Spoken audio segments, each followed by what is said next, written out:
Dans la splendeur dorée du vieil Hollywood, là où chaque silhouette semblait sculptée par les dieux et chaque regard portait une promesse, existait une vérité qui n'atteignit jamais les grandes enseignes lumineuses. Derrière le silence des studios et l'éclat chatoyant de la perfection se cachèrent des corps marqués de cicatrices, des cœurs remplis d'angoisse et des carrières qui ne pouvaient exister qu'au prix de leur propre souffrance. Le monde voyait des légendes, mais Hollywood forgeait ses étoiles avec la douleur, le déni, les secrets qui ne devaient jamais voir le jour. Aujourd'hui, nous racontons les histoires de 7 icônes connues de toute l'Europe. Des femmes et des hommes dont l'éclat paraissait si vif que personne ne remarqua combien d'obscurité ils durent à supporter seuls. Leurs noms sont synonymes de grandeur, mais leur chemin fut jalonné de tourments, de honte et de la peur constante qu'un seul instant ne révèle la vérité. Es-tu prêt à jeter un œil derrière le rideau et à découvrir les destins cachés de ces 7 légendes? 1. Rita Hayworth, la déesse recréée. Avant qu'Hollywood ne fasse d'elle l'icône rousse et flamboyante, elle était Margarita Cancino, une jeune fille de Cadix, dont le visage portait le soleil chaleureux de l'Andalousie. Mais lorsqu'elle entra pour la première fois dans le bureau de Columbia, le verdict des patrons de studio tomba, dur et sans compassion, trop espagnol. Il fallait la transformer, la remodeler, la réinventer. C'est ainsi que commença l'un des processus les plus atroces de l'histoire silencieuse de la fabrique à rêves. Semaine après semaine, Margarita restait immobile sur une chaise, tandis que des aiguilles électriques brûlaient son cuir chevelu pour déplacer la ligne de ses cheveux de plus d'1 centimètre vers le haut. Aucune anesthésie, juste l'odeur brûlante de sa propre peau et le morceau de tissu qu'elle serrait entre ses dents pour ne pas crier. À chaque séance, une partie d'elle disparaissait jusqu'à ce que la jeune femme venue d'Espagne soit ensevelie sous la figure créée de Rita Hayworth. Mais la transformation alla encore plus loin. Ses jambes avaient des longueurs différentes, et chaque paire de chaussures, qui paraissait si élégante à l'écran, dissimulait une construction orthopédique compliquée. Chaque danse, qui semblait la faire flotter au-dessus du sol, signifiait pour elle des douleurs lancinantes qui partaient de la hanche jusqu'au dos. Le public voyait de la grâce. Elle ressentait le sacrifice. Le plus cruel fut cependant l'ordre tacite de renier ses propres origines. Lors des premières, des interviews, même lors des rencontres avec des fans, elle devait sourire d'un air confus si quelqu'un mentionnait ses racines espagnoles. Personne ne veut d'une fille espagnole, lui disaient les responsables de la publicité. Et ainsi, elle ne jouait pas seulement des rôles au cinéma, mais aussi dans la vie. Dans les nuits silencieuses, devant le miroir, elle reconnaissait la silhouette d'une jeune fille qui n'avait jamais oublié les fêtes et l'accent de son père. Mais dehors, sous la lumière des caméras, seule Rita devait exister, un rêve parfait pour un public étranger. 2. Lon Chaney, l'homme qui créa des monstres avec sa propre douleur. Avant que Hollywood ne l'appelle l'homme aux 1000 visages, Lon Chaney avait depuis longtemps appris ce que signifie parler en silence. Il avait grandi avec des parents sourds-muets, observant chaque mouvement, chaque fine mimique d'un visage comme un alphabet à part entière. C'est peut-être précisément cette école du silence qui fit de lui le plus grand acteur du cinéma muet.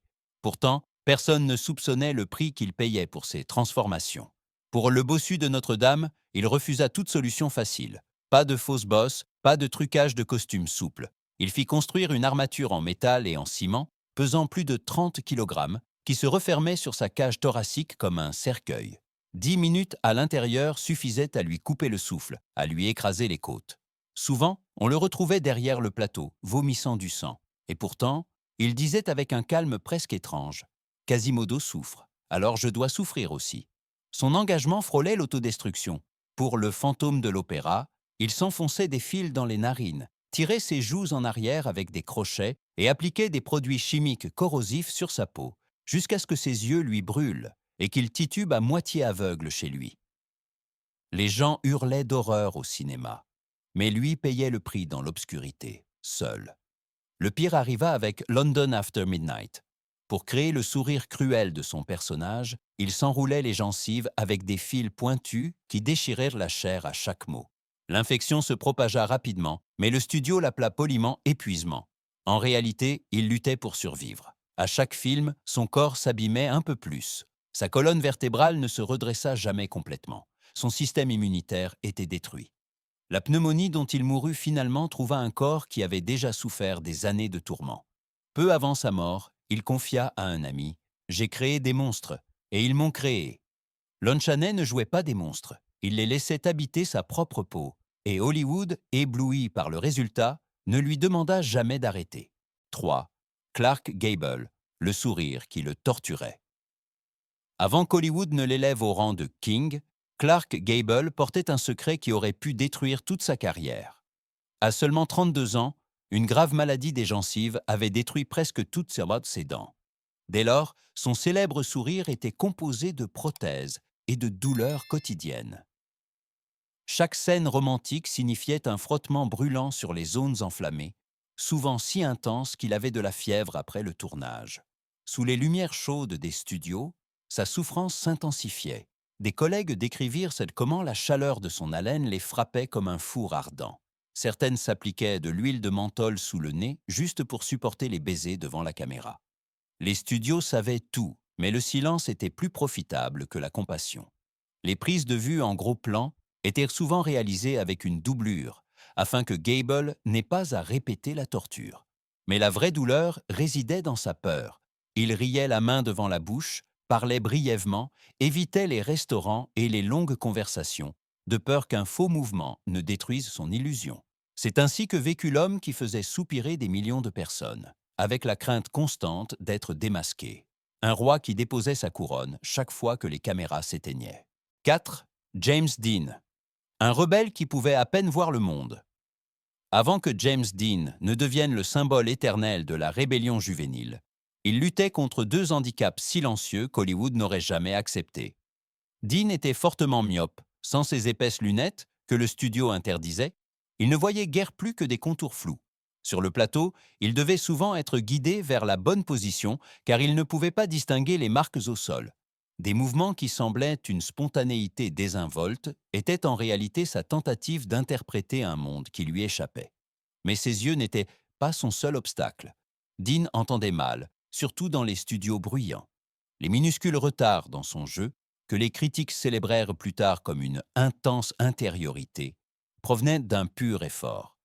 Il essayait de comprendre ce qui venait d'être dit. Beaucoup le considéraient comme difficile, capricieux, imprévisible. Personne ne soupçonnait qu'il luttait simplement pour la clarté. Dans de rares moments, il confiait à des amis qu'il se sentait toujours un pas en retard, comme s'il courait derrière le monde. Cette solitude silencieuse devint cette mélancolie magnétique qui rendit son image immortelle. Dean mourut à seulement 24 ans et le monde perdit un rebelle.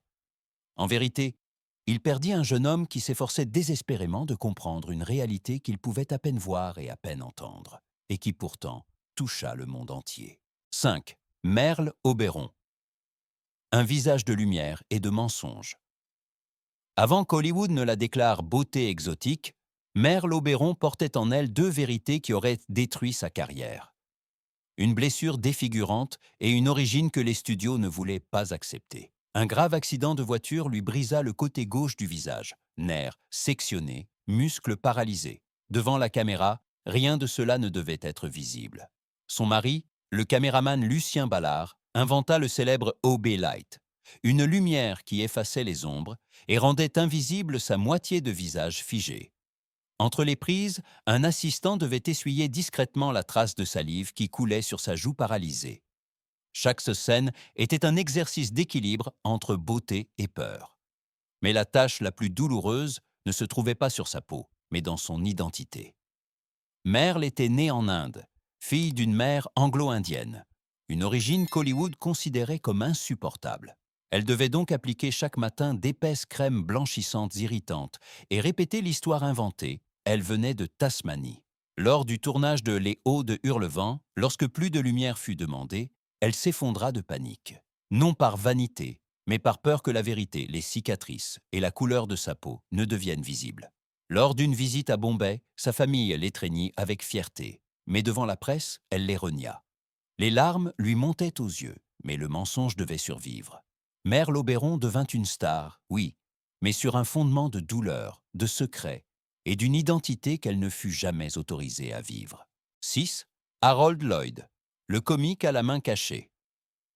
Avant que le monde ne le voie rire, suspendu à l'aiguille d'une horloge, Harold Lloyd vivait avec un secret qui aurait pu mettre fin à sa carrière à tout moment.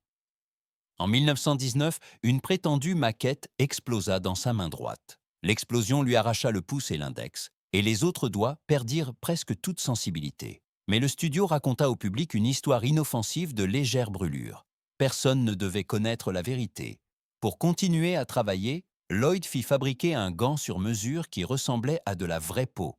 À l'extérieur, il semblait parfait. À l'intérieur se trouvait un moignon raide, presque inutilisable. Chaque prise, chaque mouvement devant la caméra était une manœuvre précise afin que le gant ne glisse pas et ne révèle pas son secret. Pour monte là-dessus, il poussa son dépassement de soi jusqu'aux limites de la mort. Suspendu à une hauteur vertigineuse au bâtiment, il se tenait d'une main qui n'avait que 3 doigts fonctionnels. Les spectateurs voyèrent du courage et de la comédie. Lloyd ressentait surtout le souffle froid de l'abîme. Entre les prises, sa peau gonflait dans le gant serré, se remplissait de cloques et le faisait souffrir jusque dans la nuit. Mais le studio lui interdit d'être photographié sans gants. Les assurances menaçaient de suspendre son contrat si son handicap était rendu public. Alors Harold continua de sourire, jouant le héros indestructible, tandis qu'il craignait chaque jour qu'une poignée de main ou un faux mouvement ne révèle son véritable moi. 7. Bela Lugosi, le vampire qui vivait dans la douleur. Avant que sa présence hypnotique dans Dracula ne captive le monde, Bela Lugosi luttait avec un corps qui le trahissait à chaque pas. Depuis la Première Guerre mondiale, il souffrait d'une grave sciatique, une douleur nerveuse qui traversait sa jambe comme un éclair brûlant. Marcher était un supplice, rester debout une torture. Mais dès que la caméra tournait, Lugosi transformait cette souffrance en cette élégance surnaturelle que le public prenait pour une grâce vampirique. Après chaque cut, il s'effondrait cependant, s'accrochant tremblant à un dossier de chaise, tandis qu'un assistant lui tendait sa canne et préparait la dose suivante de morphine. Ce qui avait commencé comme un médicament devint bientôt une prison silencieuse dont il ne s'échappa plus. Son langage distinctif, son accent mélodieux, tout cela ne résultait pas d'un calcul artistique, mais d'une nécessité. Une ancienne blessure cérébrale lui rendait difficile la compréhension des mots. Il apprenait donc les textes comme des morceaux de musique, note par note. Et ce regard fixe et pénétrant si célèbre avait une raison douloureuse. Sans ses épaisses lunettes, interdites devant la caméra, il ne voyait presque rien. Chaque regard était une tentative désespérée de reconnaître les formes, sous la lumière éblouissante des studios, et de ne pas trébucher sur les meubles. Hollywood ne voyait en tout cela non pas un homme blessé, mais un matériel parfait pour les rôles d'horreur. Plus son corps se brisait, plus on le poussait vers des personnages grotesques. Sa dépendance augmentait, son corps se désagrégeait, mais sa légende continuait de grandir. À l'écran, Bela Lugosi était immortel. Derrière, il était un homme qui luttait chaque jour contre la douleur, la dépendance et le silence d'une industrie qui profitait de sa souffrance. Quand nous pensons aujourd'hui au Hollywood doré, nous nous souvenons de la perfection, de la beauté et de l'élégance éternelle. Mais derrière ces images se trouvaient des personnes qui ont payé un prix que le monde ne devait pas connaître. Rita Hayworth, Lon Chaney, Clark Gable, James Dean, Merle Oberon, Harold Lloyd et Bela Lugosi. 7 légendes dont le nom brille parce que leurs blessures ont dû rester dans l'ombre. Ils nous ont offert des personnages qui sont devenus immortels, mais ils ont eux-mêmes souvent vécu dans la peur, la douleur et la solitude. Les studios ont construit des rêves, mais ces rêves ont grandi à partir de corps qu'ils ont poussés au-delà de leurs limites et d'âmes qu'ils ont réduites au silence. Le public voyait des icônes. Eux, cependant, se sont battus pour ne pas se briser sous le poids du secret qu'ils protégeaient. Peut-être leur vraie grandeur réside-t-elle précisément là, qu'en dépit de tout, ils ont continué à jouer, à sourire, à danser, à souffrir, et ont ainsi créé des histoires qui perdurent à travers les générations. Si ces destins cachés vous ont ému, faites-le nous savoir dans les commentaires et soutenez notre chaîne afin que nous puissions continuer à vous faire découvrir les chapitres cachés de l'histoire du cinéma.